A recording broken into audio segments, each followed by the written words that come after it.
Welcome to Burlap Teachers. Enjoy the video. In this video, I will show how to make curry paste. We will begin by gathering our essential ingredients. Fresh aromatics like galangal, lemongrass, and kaffir lime zest are crucial for authentic flavor. Don't forget your dried spices, including coriander seeds, cumin seeds, and dried chilies. Using the freshest ingredients possible is key to achieving a truly vibrant and aromatic curry paste. Next, let's prepare our ingredients.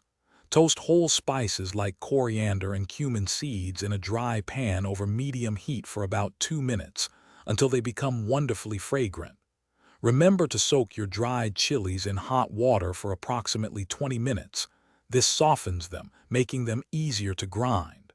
Finally, roughly chop all your fresh aromatics.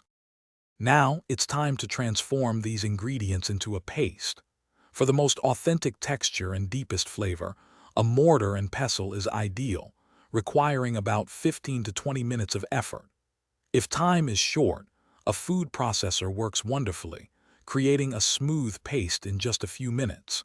You might add 1 or 2 tablespoons of oil or water to help with blending. Once your delicious curry paste is ready, proper storage is important. You can keep it in an airtight container in the refrigerator for up to 7 days. For longer preservation, freeze it in small, convenient portions where it will last for several months. When cooking, use about 2 to 3 tablespoons of paste per serving to create a wonderfully rich and flavorful curry. Thanks for watching. Consider subscribing if this video helped you.